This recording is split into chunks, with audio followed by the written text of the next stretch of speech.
संस्कृत के श्लोक और वैदिक ऋचाओं के बीच यह कोई धार्मिक कार्यक्रम नहीं, यह आईआईएम के डायरेक्टर डॉक्टर हिमांशु रॉय की पुस्तक प्रवाह का विमोचन है।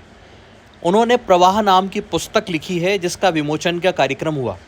डॉक्टर हिमांशु रॉय ने धर्म और आध्यात्म को लेकर यह पुस्तक लिखी है। उन्होंने इस पुस्तक के संदर्भ में विस्तार से जानकारी दी और बताया कि जीवन में धर्म आध्यात्म का कितना महत्व है। एक मैनेजमेंट के प्रोफेसर द्वारा धर्म और आध्यात्म पर लिखी गई उस पुस्तक को लेकर एक्सपोज टुडे ने भी उनसे विशेष बात की और जाना कि उन्होंने इस पुस्तक में किन विषयों का समावेश किया है, किन पहलुओं को लिया है। देखिए खास रिपोर्ट। आज हम आईआईएम इंदौर के डायरेक्टर डॉक्टर हिमांशु रॉय की पुस्तक विमोचन प्रवाह के कार्यक्रम में हैं। उनसे जानना चाहेंगे कि पुस्तक में किन चीज़ों का समावेश किया गया है, धर्म और आध्यात्म को लेकर इसमें क्या विशेषताएं हैं। स्वागत है आपका। धन्यवाद, बहुत बहुत धन्यवाद यहाँ आने के लिए।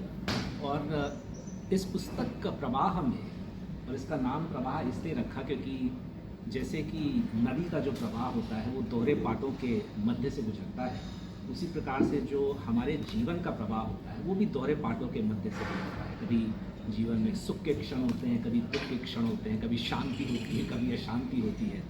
तो इस जीवन के प्रवाह को हम कैसे इस तरह से चलाएं कि वो निर्विरोध रूप से चलता रहे और उसके बाद परमपिता ईश्वर में, जो कि समुद्र के समान है, उसमें मिल जाए, इस आशय को लेकर के ये पुस्तक लिखी है।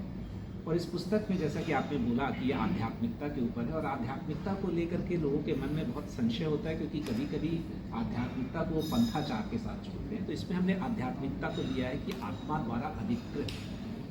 द्वारा अधिकृत कार्य को कैसे करना चाहिए व्यक्ति को अपने जीवन में। और आत्मा से यहाँ मेरा मतलब अंतरात्मा से है। तो अपनी अंतरात्मा को हम कैसे डेवलप करें, उसको हम कैसे बढ़ाएं, उसमें कैसे ऊर्जा पैदा करें, उस पर ये पुस्तक है। और इस पुस्तक के माध्यम से व्यक्ति स्व को समझ सकता है, अर्थात अपने आप को, कि उसकी वास्तविकता क्या है, उस परमात्मा को समझ सकता है, जो सी भी उसकी परमात्मा में आस्था हो, परमात्मा का विशेष स्वरूप क्या होता है और वास्तविक स्वरूप क्या होता है उसको समझ सकता है। इस सृष्टि को बेहतर समझ सकता है जो कि त्रिगुणात्मक सृष्टि है, जो तमस, रजस और सतोगुण से जो बनी हुई है। और इन तीनों के बीच में क्या सामंजस्य है और क्या संबंध है, इनको समझ सकता है।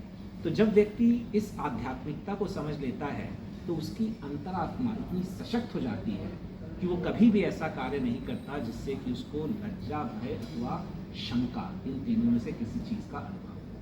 तो युवा पीढ़ी को उसी मार्ग पर ले जाने के लिए एक मेरा छोटा सा प्रयास है।